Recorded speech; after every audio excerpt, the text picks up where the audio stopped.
Hello, everyone, and welcome to Source Energy Collective. We are a transformational group devoted to helping seekers evolve through direct experience. We work with ancient tools of esoteric mastery, Holistic tarot, pendulum, and resonant dowsing, Akashic field readings, numerology, herbal wisdom, and the earth, moon, solar cycles that all shape human consciousness. Our sessions bring clarity, alignment, and real energetic upgrades. Join our live Zoom gatherings to attune to cosmic timing, deepen your intuition and remembrance. This is a space for awakening, recalibration, and stepping into your highest timeline with guidance that actually works. We look forward to seeing you. Talk to you soon.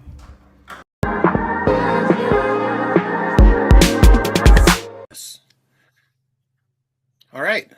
Thanks everybody for being here. I think we got it going good this time, and this is the first phase of the Kabbalah and the Hermetic principles and the Tree of Life, all hybridized into our own unique version and explanation. And so here we go. We're going to do a little screen share here, and this, of course, is sponsored by Source Energy Collective, and so all of the Hermetic principles and all of the Tree of Life actually originated from the Emerald Tablets. So that has to do with Hermes, Thoth, etc. So it's been around for a very, very long time. It's not just something that is just picked out of the whim. It's been studied extensively, and this knowledge, of course, has been occulted. So it's not readily available. It's something that only an initiated person is going to locate and able to find in reality, because it is somewhat out there, but it's still occulted, so it's still hidden. And we're going to be covering just a little bit briefly for some of the new people. More so is the power of the mind is what we're after, because we do live in a mental matrix, and there is such potential for us to tap in to using this to navigate our reality. And of course, our body is the vessel, and our consciousness is formless, and it helps us with our minds. It helps us perceive the physical plane, but the mind also transcends these limitations, as long as we don't have built-in belief systems that are preventing us and limiting us to certain modalities. And that's where the subconscious part of the mind comes in. So with symbols, our body picks up geometry. Our body loves geometry. It's built for geometry. It is geometry. And so a lot of the cell reproduction that happens within our body, it needs geometry. That's why just observing nature can actually rewire the brain. It can rewire our full synapse. Just being out in the garden, that's why we all get this relaxed feeling, because it's literally healing us. And they can scientifically prove all this now. So there's different synapses to different frequencies, and I'm sure a lot of you guys know about certain oils and how they're used for healing. So you're picking up vibrations and frequencies, right? And our minds are basically generating these realities too, based on our beliefs and our expectations and such. And so symbols themselves carry a lot of power, and really our awakened mind isn't so attuned to symbology as our subconscious mind is. And you can see here on this beautiful Tartarian architecture, the building on the right, well, my right, is the energetic blueprint, and then on the left you see the physical blueprint. So in reality, there's layers to everything too. Like us, we have an energy body as well that's expressed on the physical plane. of existence, right? So yeah, humans are the architects of creation, endowed with the divine power to channel forth dimension of imagination into reality. Each thought and intention is a seed that, when nurtured with focus and clarity, transforms the unseen into tangible experiences. This creative process bridges the gap between the ethereal and the material, reminding us that the inner visions have the power to reshape our external world. So just this paragraph alone is powerful enough statement that people should want to explore that. And why that's never explored in our school system, well, that's another story altogether. So in the occult tradition, the mind is seen as a delicate instrument that demands constant vigilance. Left unchecked, it reverts, I would also argue it perverts to archaic, destructive patterns. So it needs to be honed like a finely honed blade. It must be continually sharpened through discipline and self-refinement. Now, discipline doesn't have to be so rigid, but that's where the awareness comes in, right? In this unending process of unveiling and mastery, we learn to shape reality, harnessing the power of our thoughts to manifest the highest potential, which is the Creator's wishes, right? So humans are the architect. Okay. So in this picture here, it's actually kind of like the tree of life in a way. I just got to move us out of the screen here a little bit there. I'll put you guys over there. And you can see that in the lower realms here is more of the animalistic patterns that we can actually follow, or we can start to connect to the higher realms by choice, right? Yeah, so our conscious mind, is just like, think of it as a pea in a garden. It's just like a little pea. Thinks it knows everything, but in reality, it doesn't know nothing. Now, the subconscious mind could be representative of the squash or the potato. It knows everything, controls all the systems in the body. Its intellect field that's created the body from a single fertilized cell. It's literal and metaphoric. It's not linear. So it gives us the reality and the perception. It generates it all. So that's what we'll be tapping into, is some of the subconscious. And also there's as we're moving along, while we're still on the topic of the brain, all the breath work we'll be doing and such will help us equalize our hemispheres as well. So as you can see on here, what Israel actually stands for is Isis and Ra. So that's the moon, that's the sun, that's the lunar, that's the solar. That's that's the body of God. So again, from the top, spirit's coming through, and then down into matter, right? So you can look at these vortexes as being literal. That's really how the energy is coming through. So the tree of life is actually expressing these vortex patterns as well. So here's our first look at a map of the tree of life. And so at the top, in Christianity, it'd be considered the Father. In Hebrew, it's the Kether, right?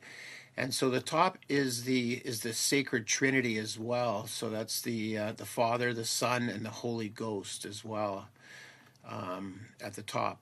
And in the middle here is where you could say the discipline comes in, is in the middle world right here. And that's kind of where humanity is mostly settled in right now. And on the bottom here is the emotional world down in here, in this realm here.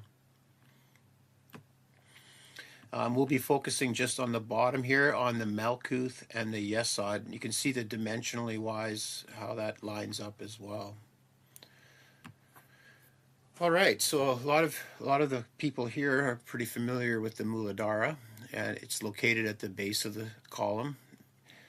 It's between our sexual organs and our anus. It's situated under the exact place where the three nadis, the Sushumna and the Pingala and the Ida are. So that's Eve and Adam.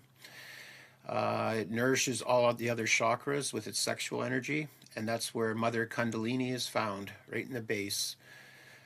Yeah, so it can be awakened in each man and woman and united with certain practices and pranayamas and meditation. Okay. And we'll also be working, because these kind of go hand in hand. They're basically, you could say, twins in a way. So we're going to be strengthening our Svadhisthana as well. Love that name, Svadhisthana. Such a sexy name. Great name for that area. Sorry, I had to say it. Helps to recognize different kinds of astral entities in that area. So we want to eliminate the psychological errors. We wanted to awaken conscious love. So it's all about going within, right? So here's just a little map here. And now we haven't really gotten into the full tree of life. We're just going to bring some awareness that, of course, we live in duality, so there's opposites. So there is also a tree of death as there is a tree of life. And so a lot of I gotta be careful how I say this because this might make it onto YouTube. So when we are having when we're really excited and we're having well, I guess sex, I guess we can say that if the energy is not used properly and it's just expelled out of the body, it leaves the astral opening below us open for attachments to other, you could say, thought forms in a way. I mean, in our realm, it's real. It feels real to us, and so this is just a somewhat detailed, somewhat quick overview of the tree of death. And I won't spend too much time on this, but it is important to recognize because whenever we have patterns that we want to know where we're stuck, it's a good one to fall back on. So we're just going to start at the bottom there, and that's where the Malkuth region is. And that one is ruled by Nama, which is the Whisperer. And that's the sister of Queen Lilith. And she likes to excite the mind with strange desires.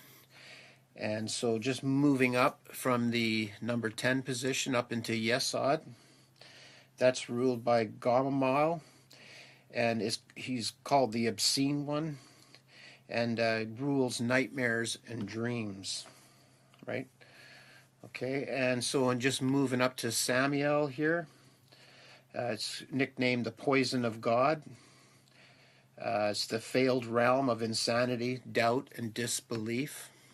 So whenever I'm saying this, you can just kind of remind yourself that there's an opposite as well, right? So just keep that in mind. This isn't, so moving over to number 7 here, that's Arab Zark, which just means ravens of the burning one, dark aspects of Venus, perverted sexuality, and warfare. Coming into the sun, that's considered the black sun, and that can also mean it's the demon of the dead, of loneliness and loss. I'm just moving up to the 4th position here. That's the dark side of Jupiter, which is disputes. It's the devourer and the smither of greed and destruction, of overthrowing. So as you guys can see, I won't get too much more of this, but you can see that there's polar opposites with the tree of life. And Beelzebub's at the very top, the dark side of Saturn's over here.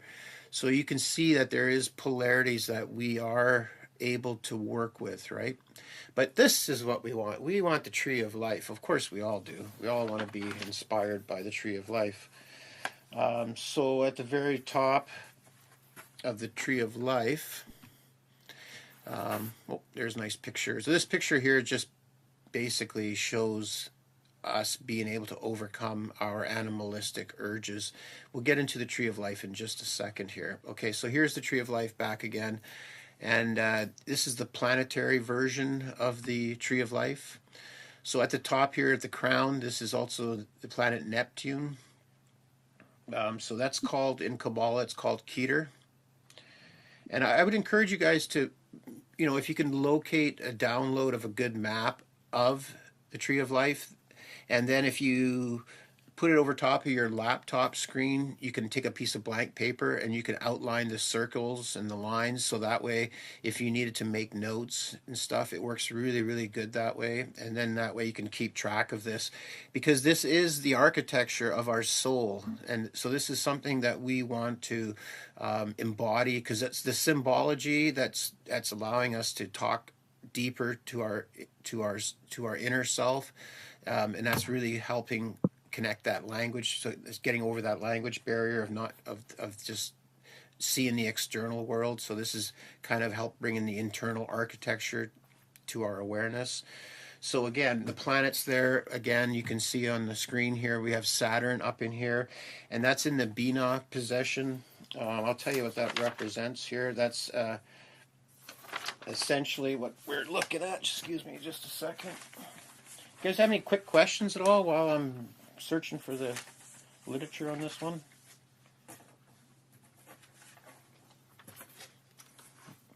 Okay, we'll continue.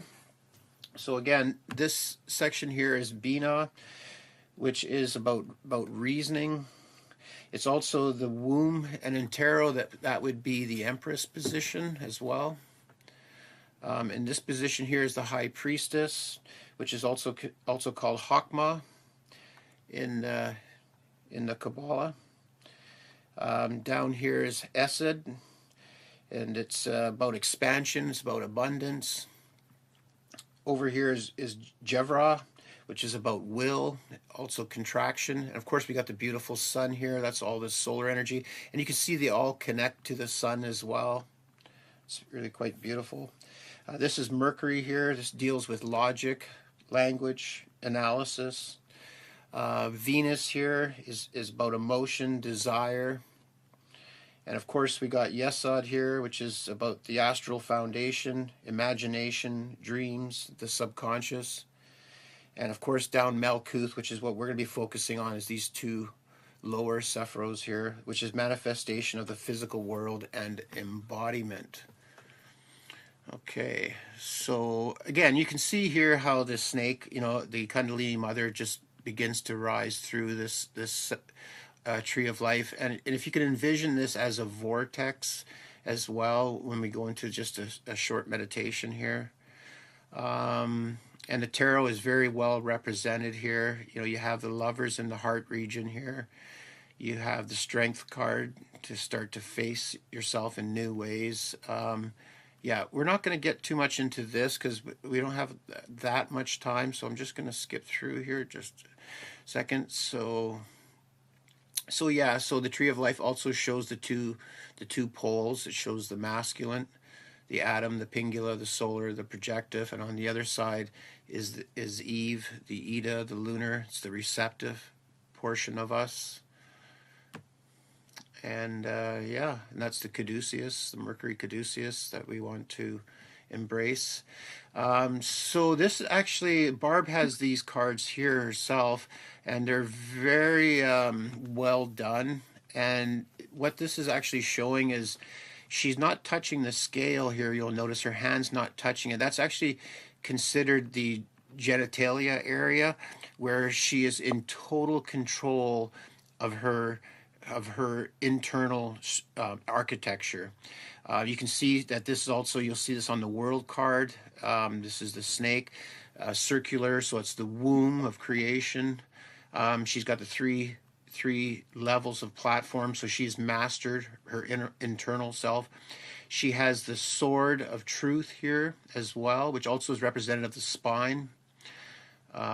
It's a beautiful card, and I highly suggest that if you can get an eternal tarot deck, that you do. We're going to be working with that next week. Yeah, so humans are the architects of creation, endowed with the divine power to channel the fourth dimension imagination into reality. So what we'll do now is we've got a few more slides to go over here, and you can just take a look at them for yourself. You can see that there's a lot to our spine. Our spine is basically an extension of our brain.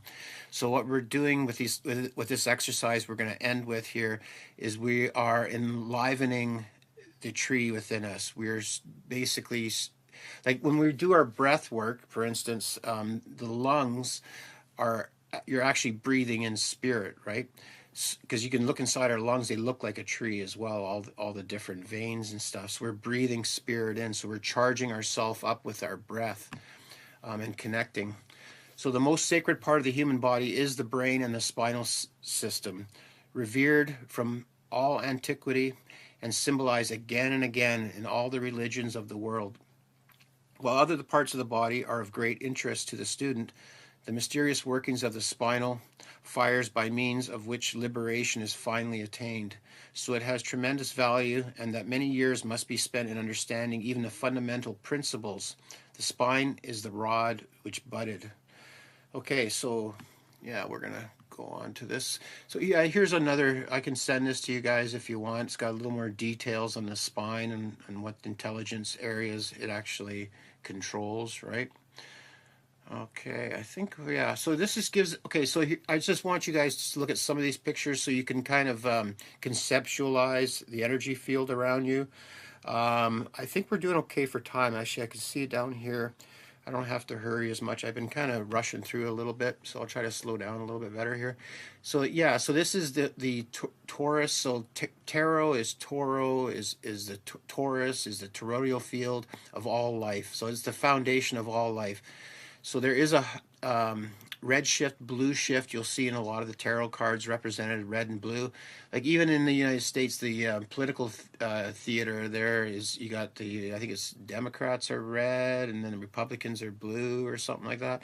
So there's it's, you'll see it on quite a bit. There's red pill, blue pill as another one too. So I got a couple more pictures of them here. So yeah, so essentially it's the dielectric, it's the magnetic field.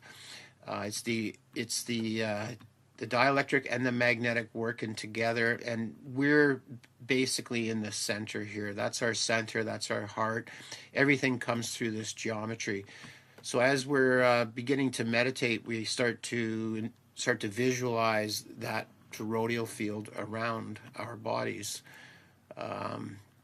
Yeah, again, we're working with the astral body, the mental body, the emotional body, the etheric body. So we're just going to go into a practice. I did a really short and easy practice, so that way we can, it's something easy that you can do every day. It's only about 7 or 8 minutes. I think we could probably end with that and then maybe have some time for a couple of questions if we want at the end. So yeah, so if you guys want to get your spines straight by standing or sitting, you can even lay down if you're already laying down, that's no problem. And I'll just walk you through a meditation, a very short one. So as you're going to be starting to do the breath work, I want you guys just to keep in your mind, put in your mind the world card and the moon card, and know that you're connecting down to Mother, right? And you can see that even in the world card, you can see that it has a lot of beauty to it too, right? So you're talking to, that's Divine Mother. That's part of who you are. So you're talking to your own divinity here. So I want you just to keep in your mind that you're talking to Mother, okay? You're feeling for Mother. You're talking with Mother. Okay, so get your spine straight and start doing some breath work now. We'll go 4 seconds in, 6 seconds out. You're more than welcome to do a hold at the top if you want. Just ignore my voice and just keep going at your own pace. But for all the newcomers, I will keep counting, okay?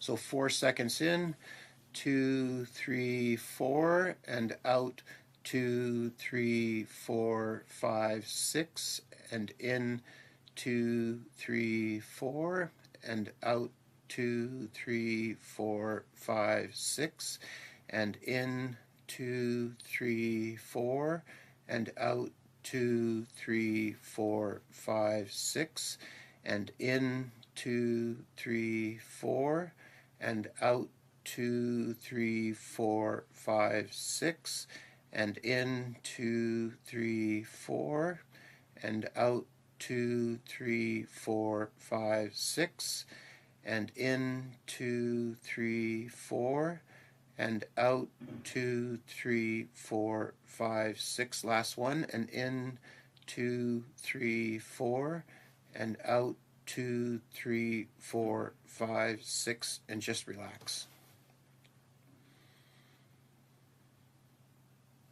Okay, so we just charged up our parasympathetic nervous system, and we're just strengthening our field.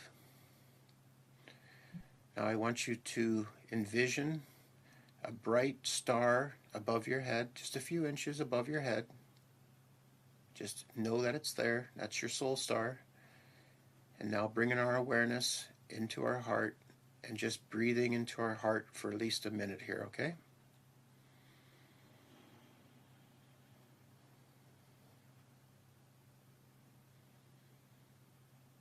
Just maintaining our awareness in our heart.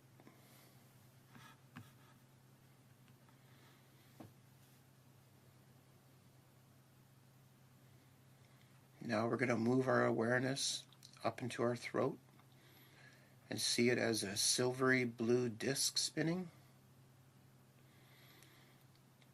And we're going to connect our heart to this blue disc and then to our crown. So we're going to move from our heart up to our throat, up to the top of our head, and just see a white light connection moving between all three spheres and back around as you breathe. Just breathe in that for a few moments.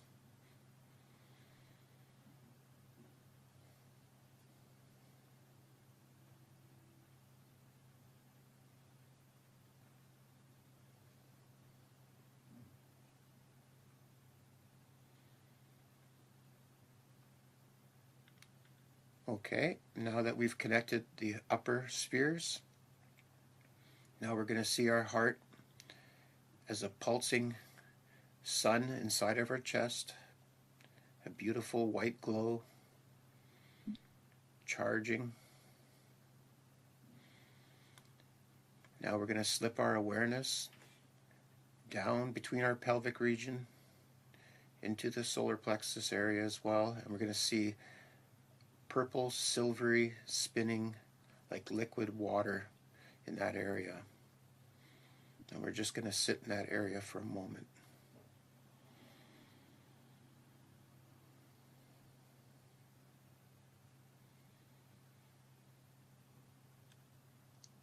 I want you to feel into the base of your spine.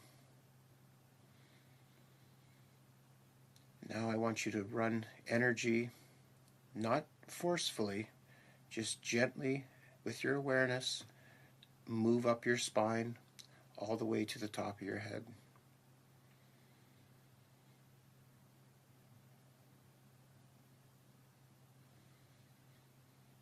Back down from the top of your head, hitting at each energy point all the way down to the bottom again. As you're breathing, you're seeing your spine pulsing with each heartbeat.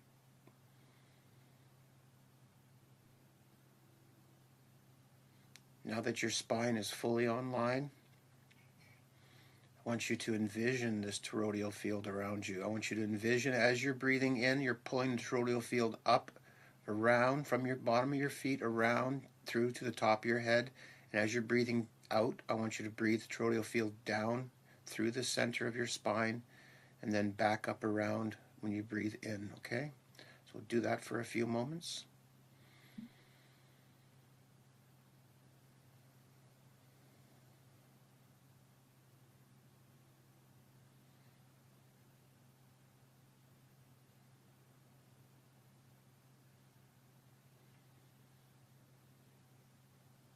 I want you to see this toroidal field about 3 to 4 feet outside of yourself. You can be a little larger if you like it to be.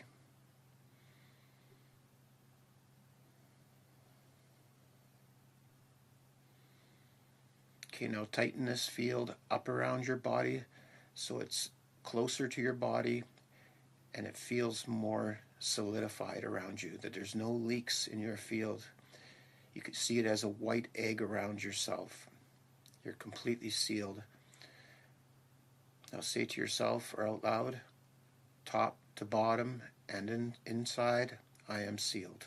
And feel a little connection in a little bit of warmth in your chest, and you know it's sealed in, okay?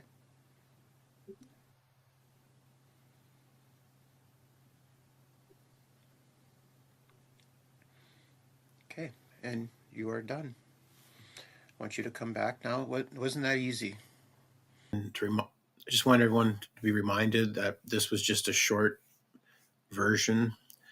You can go in a lot deeper into your internal self. You can begin to inquire, ask questions, use the tarot cards, the moon card particularly, and the world card, and just put that in your mind's eye and go deep within.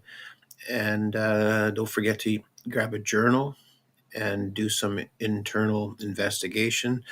Anything that comes up, just journal it down and keep working with your journal and find out where all the limiting beliefs are and continue those practices each morning as to best of your ability. If you can do it twice a day, great. And blessings, and we'll see you on Wednesday.